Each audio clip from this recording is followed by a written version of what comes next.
Hello. How are you? There we go. All right, now this is going to be a little bit of a different session. Tell you really quickly about myself. My name is Shira Abel. I live in Israel. I'm, as you can probably hear from my voice, originally from Southern California. I've been doing marketing and startups for the past 15 years. And now we're going to do a Q&A session. And like, there's more stuff, but just look me up on LinkedIn.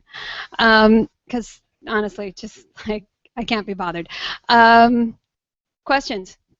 I just want to do a whole Q&A session. Yeah? For many startups, when you're just getting started, marketing is this like weird, fluffy, like unicorn like thing where you're not entirely sure what it means, but you know it sounds like a good thing to have, and you know it's connected with users and some form of like talking to them maybe. But like for early stage startups, like how would you define marketing and what startups should be doing? And maybe this is along the lines of what you actually help people do. Okay, that's a really, really fun first question because so the question was for startups that are just starting to do marketing, say you've got a couple of engineers and they don't necessarily know a lot about marketing, and then what do they end up doing, because marketing is a lot like a pink unicorn and fluffy clouds and pixie dust. So what I really love is when they tell me what their plans are, because I mentor at a lot of accelerators. So I mentored the Google Accelerator and the Microsoft Accelerator and the Founders Institute and blah, blah, blah. And I say, okay, what's your plan for marketing? And they said, we're going to go viral. Awesome. How do you plan on doing that? So let's take a step back and think about first of all, I'm speaking again at Piratesummit. So the things I'm going to be doing, the things I'm going to be talking about, I'm going to make sure at Piratesummit, the things I talk about are things I think about after this talk, and I'm like, I should have mentioned that, but I didn't. And I'm going to do my best to make sure that it's not the exact same information, but some of it will end up coincide. So first thing, when you first get your idea for your product, what are you going to do in order to get people to actually use your product? How are they going to find out that you exist? Now, saying that you're going to go viral is a really nice thing to say, but honestly, if nobody knows that you exist, you're not going to get to viral, you're not going to get to critical mass, and it's not going to happen. So unless you're the guy from Dollar Razor stop who lives in Hollywood and has an improv background and has all of the connections in order to make that video for $5,000, and if you don't know the video I'm talking about, it's Dollar Shave Club, look it up on YouTube, it went viral. Now, on the other hand, his company didn't do particularly well. Right now, it seems to be doing okay, but that doesn't necessarily mean that you have a great product just because you've gone viral. So that's another thing you have to think about. At the core, it's the product. What is your product? Why are people going to use your product? Who is your customer? Another thing to look up, and I'll be mentioning that, is Jack Dorsey user narratives. Look that up also on YouTube, and that'll be in the deck that I end up talking about at Piratesummit. So who's your customer? Why are they going to use it? Why are they going to use your product? What do they need you for? What is their pain? Now, you've got two different types of products. You've got pain products, okay, where you end up needing an aspirin, and you've got other products where it's just a vitamin. Now, the vitamin products, you have to turn them into something that's addictive and a habit. Pinterest is a vitamin. There's no real pain out there that Pinterest solves, but I'm addicted to it completely. I get near it, and it's a time suck. I'm gone the rest of the day. So what is it that Pinterest has that gets me sucked in? What are you going to build into your product that gets your user sucked in? And you have to think about that. And you've got the feedback loop, okay? So what actions are you going to be doing? What variable rewards are you going to be giving the customer that's going to get them to come back on a regular basis? Now, this is if you're doing a web product. So what are variable rewards? Variable rewards means when you're playing a game. You're playing a game and you get so many points. But you don't know when the next gift of points is going to be. So you end up doing a whole bunch of things, and sometimes you get it and sometimes you don't. And it's actually those variable rewards that gambling has that makes us addicted. Okay? And that's what builds in a habit. It's a variable reward. When you're expecting something, it's not special. And you don't feel good from it. It's expected. I knew this was coming. But when it's a variable reward, it takes you in a whole different direction. When is it coming again? What do I have to do to get it? How do I change my behavior in order to get it, because it makes me feel good. And I get a dopamine rush, and I like that dopamine rush. So what do you do to build in variable rewards? Something that Pinterest has is a never-ending loop. So you keep scrolling down the page, and it just keeps giving you more stuff to look at. Okay? So then you've got things that you like and that you don't like on the page. And when you see something you like, dopamine rush. And when you don't like it, no dopamine. So you keep looking for more. Okay, that sounds like classic Skinner logic. Yeah, behavioral psychology. Yeah. But that would mean that you already have people you can test. So getting them in the first place. Yeah, kind of that. And I would like to ask, talk about two strategies that usually you can have organic growth, or can you make this big launch event? Yeah, and I would like to talk to you. So organic growth. Usually, in the very beginning, it's kind of impossible to get organic growth without a certain amount of users, and also making sure that your viral coefficient is larger than 1. That's when organic growth happens. How many of you have read The Lean Startup? Okay, so you know what the viral coefficient is. So that's if more people, if 10 people are sharing, have used your product, 11 people have to hear about it afterwards. Basically, that's the viral coefficient summed up. So. So organic growth isn't really something to worry about in the very, very beginning, because not enough, at this point, if you've nailed product market fit from the get-go, fantastic. But if you haven't, you're not going to get that organic growth. So really you should focus on product market fit. Product market fit is when 40% of your users who are using your product will be really, really, really unhappy and upset if suddenly you disappeared. So when you've got that, you know you've nailed it. Getting back to getting your original users. Getting your original users, there's 3 general ways in order to get people to find out that you exist and to come into your site. And those 3 general ways would be PR, okay, making a lot of noise in a lot of places. PR has a trust rate of about 40%. Ads have a trust rate of about 17%. But you can make them more focused. And what I've found the best way to do it is to do ads to a Facebook page, actually a like campaign, to a Facebook page, funnel them from the Facebook page into the website. Okay? If you are getting them to a web app, funnel them from ads on Facebook, mobile ads on Facebook, will nail them straight to the app. It's amazing. I think that Facebook mobile ads have probably the highest conversion of any I've seen.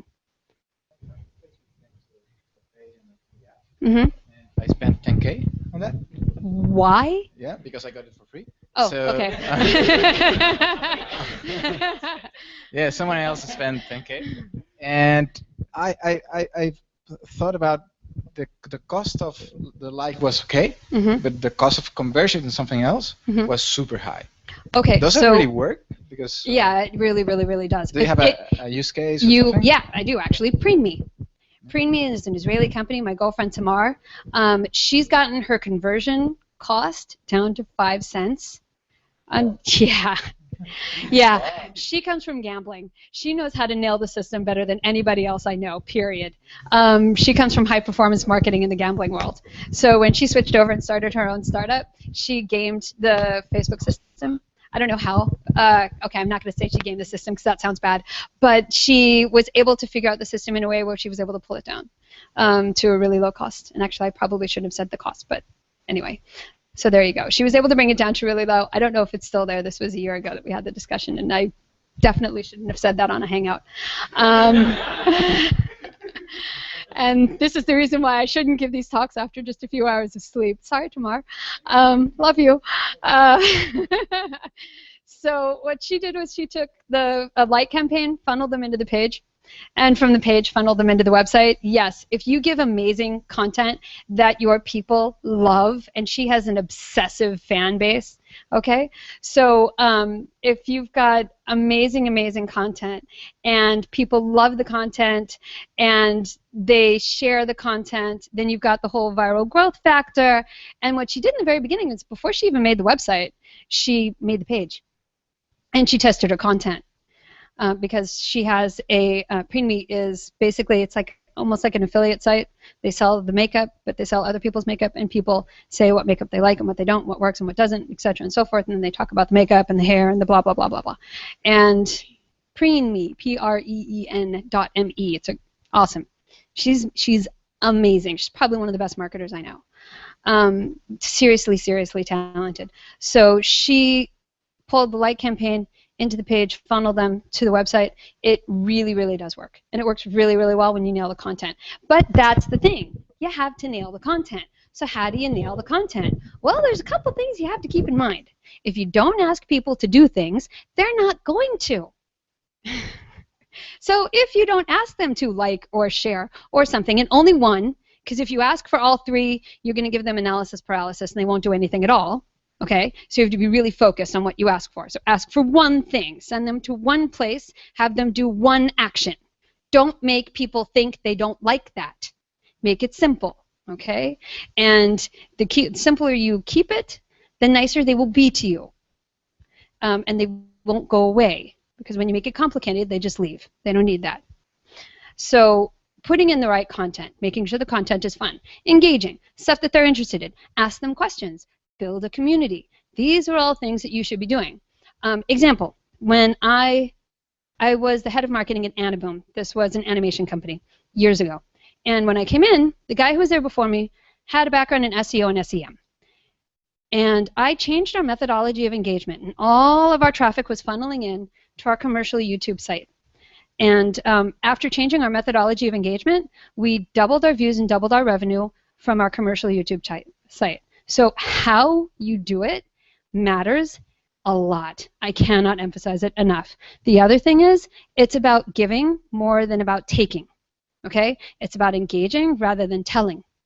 People aren't interested in being told things. They're on social media in order to interact. So, you know, this is not an advertising medium. This is a medium where you're going to get in a conversation with your consumer. If you are not comfortable with that, do not go there. Because that means you're also going to catch them when they're not happy with your service. And they're going to rail on you on your Facebook page. And you're going to keep that complaint on the page, or else I'm going to find you and bitch slap you. Because when you take it off the page, it's the worst thing that you could possibly do, because it basically says to your consumer, I don't care about what you think, and I'm not going to take care of you. But when you leave it up, not only are you saying, I respect what you have to say, I care, and here's how I'm going to fix it. Because you're going to answer that person. You're going to apologize. And you're going to say, I'm so sorry that you had this bad experience. How can we make it up to you? What can we do to fix it? Blah, blah, blah. And then you're going to follow up and say, by the way, folks, this post, blah, blah, blah, we fixed it by doing this, da, da, da, da, da. Perfect example of this, Outbrain. This past week and a half. Outbrain was hacked by the Syrian something army thing, electronic army. Okay, Outbrain was hacked through phishing and somebody's password, and things were compromised. So what did Outbrain do? First of all, they shut everything down. They fixed it. Then they did a really long blog post of a timeline. This happened at this time. This happened at this time. This happened at this time. We shut everything down. Here's exactly how we responded to it, point by point by point. Here's how we're going to make sure it doesn't happen again. That is how you respond to a customer who's unhappy. And that is how you get the respect and trust of all of your customers going forward, and of people who don't even know who you are. Why? Because people will forgive mistakes. What they do not forgive is callousness, ignoring, and mistreating. Okay? An honest mistake is one thing, but ignoring your customer is something else. Back to how you bring the people in. There are 3 ways, basically, when you're online. One is PR. As I said, 40% rate. 2 is ads, 14% rate, 17, something like that. And then you've got word of mouth, which is a 70% rate of trust. So what is word of mouth? Word of mouth is when your friend posts on their Facebook page, I'm thinking about buying this shirt, and the shirt is from Boden. And you're like, huh, she likes Boden. I'll go check out Boden. Boden is a British clothing company that I'm currently obsessed with. And so, you know, she's like, oh, okay, she likes Boden. I'm going to go check out Boden. And then your friend checks out Boden and decides to buy from Boden because you're buying from Boden. If you're buying from Boden, obviously the quality has to be of a certain level because you're a snob. So, you know, she's going to go and check out Boden, and that's how that works, okay? You have an automatic trust rate. The other thing you have to think about when it comes to PR, you may not see the results immediately. Why? Because a couple of different things. One, there's different places for you to be PR'd. Now, the places where startups are PR'd in the beginning are TechCrunch, The Next Web, where I write about Israeli startups. So TechCrunch, The Next Web, VentureBeat, All Things D, etc. and so forth, right? But this isn't necessarily where your target market is. So you're going to see a spike, and then it's going to die. You're going to be really excited, but nobody's going to stay. Okay? What is it there for? It is not there for you to bring in traffic, generally, unless you're somebody like Dropbox. It's there for your investors to feel better about the money they spent on you. Because if these guys are writing about you, that's social proof. Okay? Now, the other stuff will come later, but it doesn't come without this stuff. Why? Because how do we decide to buy? Think about it, okay? Everyone has a barrier to entry. Your brain has a barrier to entry. It takes between 10 to 100 mentions before somebody will even have a basic minimum trust level in your item and even consider buying it. That means they need to hear about you in 10 to 100 different places depending on the individual. Not everyone is an early adopter who hears about something like, yeah, I want that and I want it now, and I'm going to go spend $1,500 on Google Glasses because I want to stand in the shower like Robert Scoble. No. Okay, and please no. So, you know, I love Robert. But yeah, so I do love Robert, actually. My glasses with the Google Glasses picture is Robert Scoble's glasses. But my point being is that, you know, it's a lot of money to be spending for an item that's basically an alpha. And what incentive do you really have to spend that money on this other than the fact that, oh, cool, I have Google Glasses. Guess what? Everything that you could do on Google Glasses, you could do with your phone. You just won't be wearing Google Glasses. So you won't have that little bit of social proof in order to say that you're an early adopter and you spent the $1,500 on the Google Glasses. So people need to hear about things in a lot of different places. Hearing about you from earned media, which is PR, is one way to do that. Seeing an ad is another, but people are kind of blind to ads these days. Hearing about them from your friends is a third. And these are all different ways in order to pull people into your site. Yeah. So, I had a question. I was wondering, some of the startups here are focused on B2C. Yeah. But some of other, I think, are going to go for B2B. B2B. So I was wondering, what are your tips on marketing for B2B services or products? Okay, so for B2B, my tips for B2B would be along the lines of getting to know your customer. Okay, because usually B2B, you have a smaller customer base, and it's a niche market in the beginning.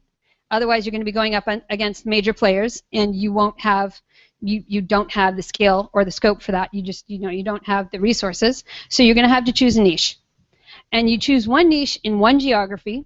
Okay. Say I want to have all of the medical companies in Berlin that do this know about my product, and then you start to make sure you research these companies, research the people in these companies, and you research them. I guess here it would be Zing instead of LinkedIn, and you, I mean, seriously research them, and you look at what they've done in their past, and you get to know, and you do your Google check online on where else they are and where they've been before. Then figure out ways to meet them in ways that aren't necessarily going straight at them. You don't necessarily want to do the cold calling because that gives them an opportunity to say no, and you don't want that. So if you can get an introduction to them, that's ideal. If you can't get an introduction through your investors, which is usually how most B2B companies end up getting started, they have a smart investor that builds the first initial leads. And from those first initial leads, you start to get social proof in order to have more leads come in. So with B2B, it's about building up your sales funnel. And that's what marketing is. Marketing is about your reputation management and becoming an industry leader and a thought leader in whatever space that you've got. So that's blogging and everything else that goes along with it, and speaking at conferences and doing webinars and all of that. It's a lot of content, a lot of content. So then it's the Salesforce team would be crucial in order to achieve that, because you wouldn't have enough people to actually... Eventually, you'll need a Salesforce team, but in the beginning, you don't have the resources for that. So in the very beginning, you're everything. So you're writing the blog post, and you're having the meeting that the investor set up for you, and you're going to the conference and you're speaking at the conference until you have enough of a funnel built up where people are coming to you instead of you to them.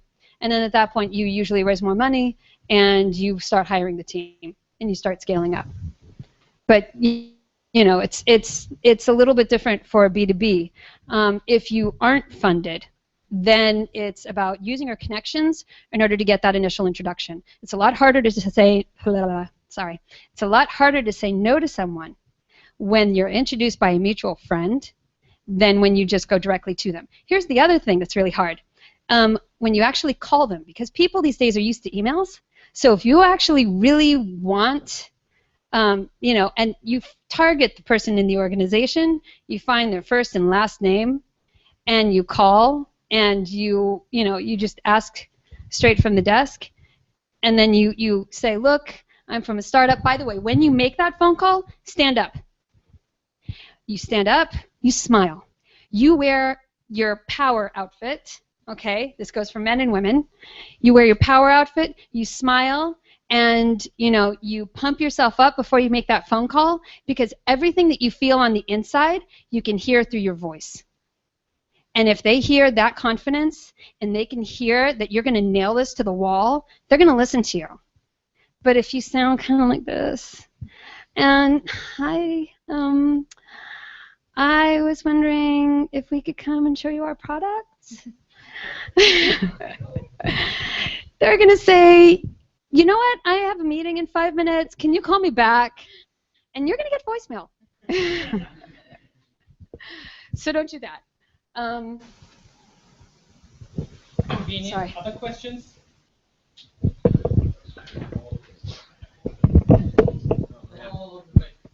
Thank you. I just want to rewind a bit to maybe 15 minutes ago when you were talking about how you doubled or you increased significantly the traffic to a corporate YouTube channel. Could you go more into what happened there? Because that's interesting. What was the channel about? How did you change the things to increase that traffic? So I'll tell you, there was a bunch of things that were going on there. The guy who was there before me had a background in SEO and SEM, and he was trying to game the system, and he didn't give. Okay, so the rules for the channel, and I don't know why these were the rules. I don't know if they were created by him or not. But the rules for the channel were, if an animator, it was an animation channel, okay, and it was animators worldwide who showed their work on the channel. And for some reason, if an animator wrote in before, the rule was, if an animator wrote in and asked for anything, we said no. Sorry, we're not allowed to do it. We don't want to send them anywhere away from our own stuff. That was one of the rules. I changed that. Not only did we change it where we didn't just say yes, I actually had my marketing assistant write to each and every one, saying everyone that's already been, and they had 3 years worth of content on the commercial YouTube channel, 3 years worth of content before me, something like that, or at least a couple of years. I think it was 3. And they had always said no. So I had her write to every person that we had featured with a video on our commercial YouTube channel, and we said, we love your work. We think you're amazing. Thank you so much for sending this in to us. We love you so much. We want to do something for you.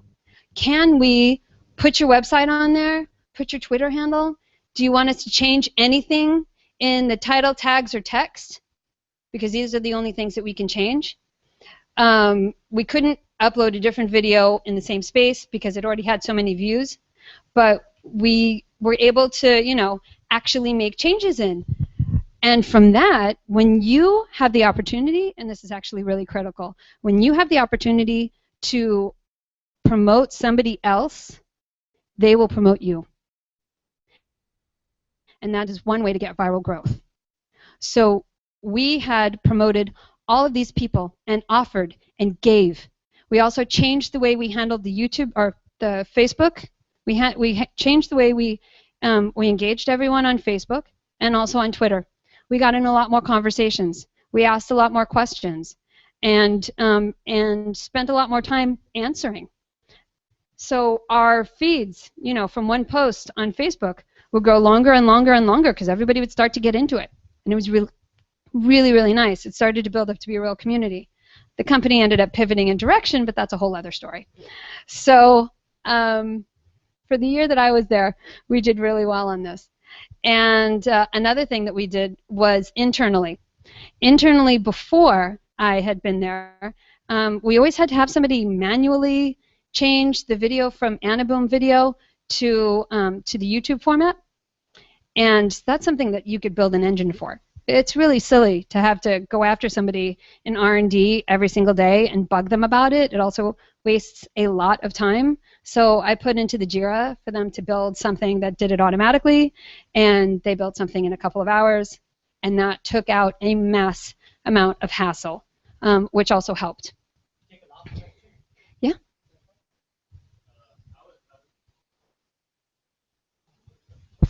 Hello. I was wondering when you talked about the standing up, and I don't know, it for me it felt American. Maybe I'm totally wrong, but I was wondering, are there any cultural differences that you already seen between U.S., Israeli, and maybe even Germany in marketing? Maybe some anecdotes. Okay, so I don't speak German, so I really can't tell you anything about German marketing. Israelis don't do marketing. They hire Americans. Oh, Germans don't either. Israeli marketing actually is more on the high performance side. They like to focus on the numbers. Americans like to focus more on the behavior, and I have no idea about Germany. But from what it seems to me is Germany is a lot about advertising and media, and not necessarily as much about conversations. This is just a top-level observation from not understanding the language at all and only having been here a few times. But the people I know in the industry who do marketing tend to be more media-based and advertising-based than on the social side. So, and I'm in circles where I should be meeting social people, and I'm not. So because of that, I'm just kind of making that assumption. Could be completely wrong. I have no idea. So that would be my own assumption, my own observances on that. But when it comes to Israel, their strong point is all in the analytics and the smart learning. Thought engine, blah blah blah, analytics and algorithms and da da da da da da. So machine learning. So that's where they focus, and then they work with my agency or hire Americans, or there's plenty of Americans in Israel, so that's not much of an issue over there, and a lot of Americans who are amazing at marketing over there. So, is that all for time? Seriously? Okay. Okay. Yeah. So I'm going to be speaking at Piratesummit, and you can check out my decks on SlideShare. Just go /Shira Abel. Find me online, LinkedIn, whatever, Facebook, Twitter. I'm everywhere, and it was great talking to you. Thank you. Have a great night.